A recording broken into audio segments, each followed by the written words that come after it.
This is my video about how good Reanimation is in every card game. Returning cards from the grave is a common mechanic in many card games. In Magic, it is called Reanimate or a Reanimator deck, named after the original spell that did this, Reanimate. Cards like Reanimate in card games are commonly used to cheat out larger minions that would normally be hard to get on the board on their own, but if you can get them into your graveyard or discard pile, you can easily bring them back using spells like Reanimate. These elements are common amongst many card games where you can bring back large monsters that you've placed into the graveyard earlier, or you can get a second try at a monster that you've already had die that you can use once again. Getting value out of a creature again is something that you have to set up initially, so usually mechanics that revive creatures are generally lower costed, therefore you can get a large advantage out of bringing out a large creature for a very low cost, like in the case of Resurrect here.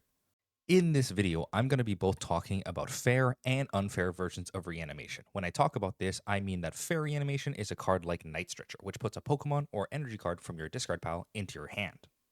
An unfair version of Reanimate doesn't put the card into your hand and rather puts it into play, ignoring costs. Cards like Reanimate or Call of the Haunted allow you to get out larger creatures while ignoring the costs associated with normally summoning them. Starting with Magic the Gathering, how good is Reanimate in Magic? Like the original card Animate Dead here, which allows you to put any creature card from your graveyard into play for only 2 mana. The answer, predictably, is that it is very, very broken. Magic has its fair share of extremely powerful late game threats that are usually really hard to get out, that cards like Animate Dead, Reanimate, or Exhume can easily put into play for basically no cost. One card you'll see a lot, Atraxa Grand Unifier, is a massive flying vigilant Death of Lifelinker that usually has a huge cost of both 7 mana and 4 different colors, but if you can simply get her into your graveyard by any means, a card like Animate Dead can easily bring her out, give you a ton of value, and summon a massive body for very little cost. This Reanimate style strategy is so good it sees play in basically every format, from the oldest formats where you can only play the super duper broken cards, meaning that you have to use super cheap cards like Animate Dead or Reanimate to bring out Atraxa, to the newer formats where a lot of those cards are banned and you can only have access to the really, really weak versions of Reanimate effects. In Modern, a card like Goryo's Vengeance only puts the card into play for 1 turn and removes it at the end, but it's still powerful enough to see a ton of play in the Modern format. Similarly, a card like Zombify costs double the mana that Animate Dead does to bring the creature back, however still sees a bunch of play in the Standard format, bringing back really, really large threats such as Atraxa.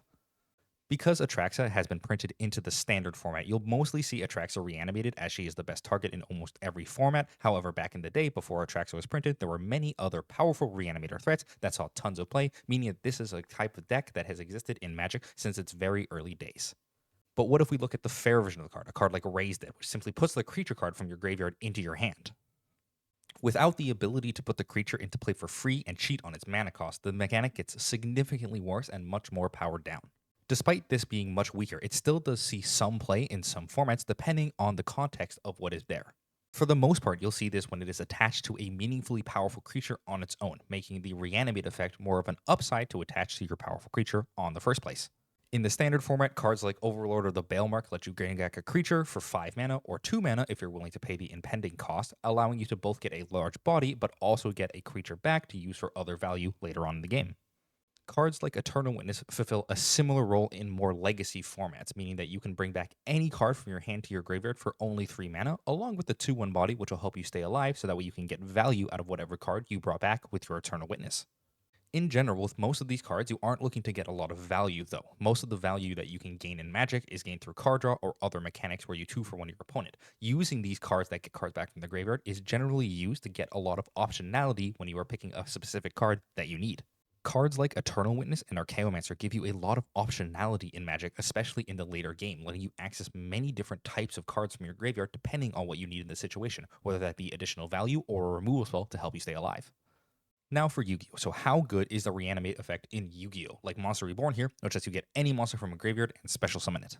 Turns out the mechanic is actually quite poor in Yu-Gi-Oh! This may come as a surprise, because in Yu-Gi-Oh! The graveyard is a super powerful element that gets used game after game, being called somewhat a second hand by the people who play the game. The Reanimate style effects like Monster Reborn, however, end up being rather weak because a lot of the most powerful cards from the graveyard end up reanimating themselves on their own. A generic card like Fairy Tale Snow or Jet Synchron allows itself to be summoned from the graveyard by banishing cards from the graveyard or sending a card from the top of your deck to the graveyard to get yourself a free monster onto the field. Because in Yu-Gi-Oh, basically getting access to any monster for free is really good, these cards that activate from the graveyard are really powerful, being able to enable themselves if they are sent to the graveyard by any other means. Because of the fact that these cards are in the game, a card like Monster Reborn loses a lot of power, as just bringing back any old monster from the graveyard isn't enough for it to see play. You need to bring back something really powerful or really meaningful to actually have an impact. Not to say that the mechanic is unusable, though. The mechanic still has a lot of viability, as for the reason why Monster Reborn and Premature Burial have been sitting on the ban list for a very, very long time. Despite the fact that straight up reanimation isn't something you'll see a ton in Yu-Gi-Oh!, it's still a usable mechanic and does a lot of powerful things in different decks if you can set it up the right way. It simply just isn't the strongest way to play Yu-Gi-Oh! At the current moment. But how about the more fair version of Revive? Rather than bringing a monster straight to play from your graveyard, a card like Monster Reincarnation here is the more fair version of Monster Reborn, forcing you to discard a card and then returning the monster from your graveyard to your hand. This style of mechanic has been mostly outclassed in Yu-Gi-Oh's history. Because of the fact that you have to lose out on a lot of different options when you are searching your graveyard, it is oftentimes much more powerful to simply search your deck. Yu-Gi-Oh! Is absolutely bursting full of cards which search your deck to get basically any card, like Triple Tax Thrust here, which allows you to get basically any spell card from your deck if you fulfill its requirements. So while having optionality is something you really don't get out of Yu-Gi-Oh's revive effects like Monster Reincarnation here, the fact that you can get value out of the card is something that is also much better done by many other style of cards.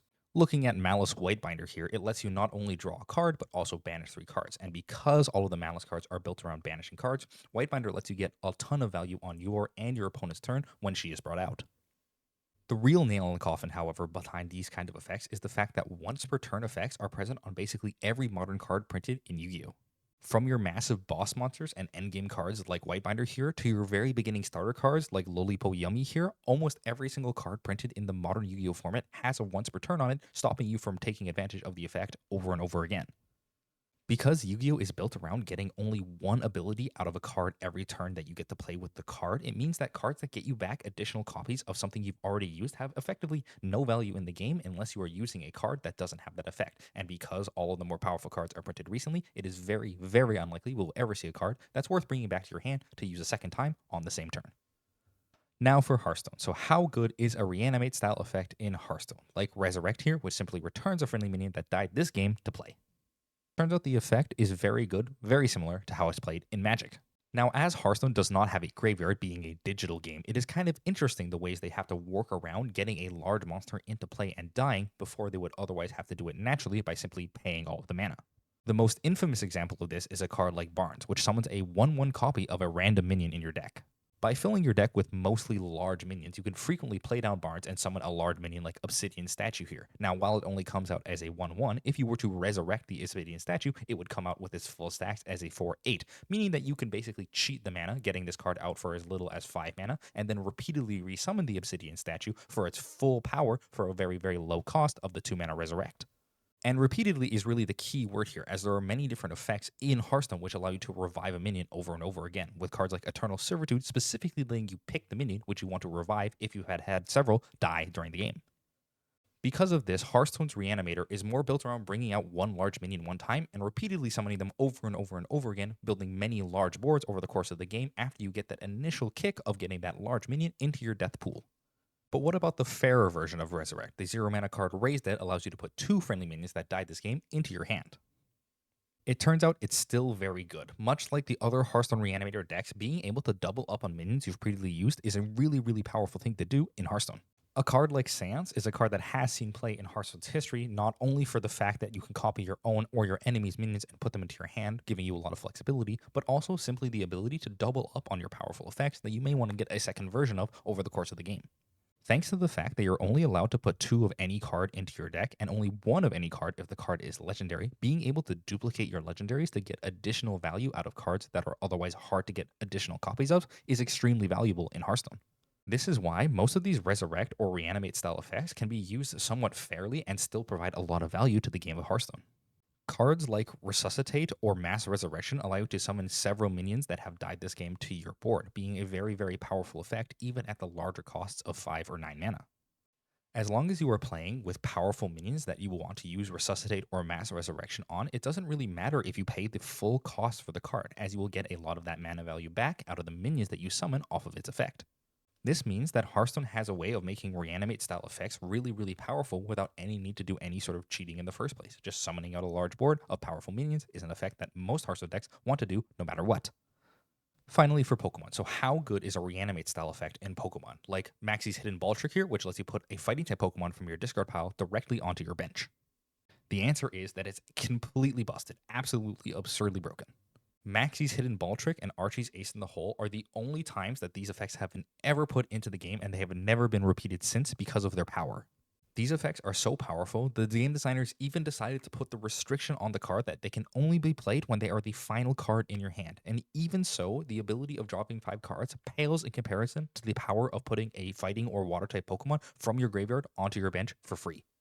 Pokemon has a ton of ways to easily search and discard cards in the main game, even without having any reanimate style effects, with a card like Ultra Ball letting you discard 2 cards and then get any Pokemon into your hand. Using cards like Ultra Ball, it's really easy to set up cards like Archie's Ace in the Hole to summon out basically any water type monster in the entire game for literally no cost. And as is usually the case, if you can summon literally anything, one of the most powerful things you can do is lock your opponent out of playing the game, which is why these cards are banned in the extended format. The card that locks your opponent out in question is Archeops here, a fighting type Pokemon, which says your opponent can't play any Pokemon to evolve their Pokemon. Normally, it's really hard to bring out, but by using Maxie's Hidden Ball Trick, you can immediately get it on the early turns of the game, stopping your opponent from setting up literally any strategy in the game that requires any evolution. But if it's super busted to bring the Pokemon directly into play, how good is an effect like Night Stretcher, which allows you to return the Pokemon from your discard pile to your hand? It turns out that these effects are also crazy good. Not as broken as the previous effect, but still something you want in almost every deck. Granting you a ton of options combined with a ton of power is what these cards usually do in the game of Pokemon. Cards like Night Stretcher or Versus Seeker, which lets you pick from a large swath of cards that are present in your discard pile to give you whatever different value effect you may need at that time in the game. These cards also synergize extremely well with the powerful discard enablers that are present in Pokemon. Cards like Ultra Ball or Professor's Research, which make you discard a large number of cards, feel a lot less bad when you have many cards in your deck that allow you to buy back those cards if you end up needing them later on in the game. A card like Super Energy Retrieval really combines both halves of that card. Discarding 2 cards is really not that big of a cost if you get back 4 basic energies that you absolutely require to make your strategy function. This effect is so powerful that the even weaker version of not returning the cards to your hand and returning to the deck is still seeing play in Pokemon a ton. The card Super Rod is a card that you see in many different decks, which simply shuffles a combination of 3 Pokemon or basic energy cards from your discard pile into your deck. It turns out in Pokemon, the ability to rebuy important pieces is really, really relevant because of how slow paced the game is. Because of the ability to gain access to a ton of cards in your deck and still needing to gain additional resources, cards like Super Rod, Versus Seeker, and Night Stretcher are cards which see a ton of play, being able to revive different Pokemon or energy that you may need to end up winning the game in the long run. It is also clear, however, that all of these item cards make these effects a lot stronger. In general, in Pokemon, it's much better to have the option to rebuy cards rather than feel forced to by using your supporter card, a very meaningful effect that you don't want to waste on an extra effect that you may not need every game. By having these rebuy effects on item cards, it means that you can easily flex them in and out of your deck without changing your core strategy, and also lets you enable them in many different ways using the supporter cards combined with the item cards at the same time. Say, discarding an energy card you don't need, and then immediately picking it up right away after you decide that you need it during your turn. In conclusion here, it's important to keep in mind when you have a reanimate style effect that it is very, very powerful. Being able to break the rules and summon out a creature or monster that is very, very powerful for very low cost is something that should be monitored a lot when you are adding reanimate style effects into your game. That being said, it is somewhat of an interesting puzzle, as usually these reanimate style effects require a meaningful amount of setup of either discarding the card or getting the large monster that you want into your hand so you can get it into the graveyard, enabling your reanimator style effects. Meaning that if you have more powerful things to do in your card game, having powerful reanimation effects may be okay if there's other more powerful things to do in the game. These type of effects can range wildly between card games, being strong with and without deck building restrictions. It may be powerful enough to print resurrect effects that are only good if you have a different setup enabled for them, but it may also be important to see if the reanimate effects are something that you can play in almost any deck and are just generically good as value engines. The thing I like the most about these reanimate style effects, though, is their options during gameplay. Having cards that give you different abilities and different options when you're playing the game in the late game of rebuying different cards that you've used over the course of the game is a really good feeling as a player, giving you lots of agency in the decisions that you make and the cards that you put in your deck. Overall, resurrect style effects or reanimate style effects, which lets you rebuy cards from your graveyard and put them back into your hand, are something that I've seen in almost every version of every card game I've ever played, and for good reason. It's a really good feeling effect, it's a really skill testing effect, and it's something that can be handled really easily or really poorly depending on how you design your game. And that's the video. Thanks for watching it. If you feel like leaving your comments on Reanimator down below, I would love to read them. I always read all the comments, so if you leave any down there, I'll make sure to give it a look. Remember to like and subscribe if you're down there if you want me to make more content like this one. Thanks for watching, and I'll see you in the next video.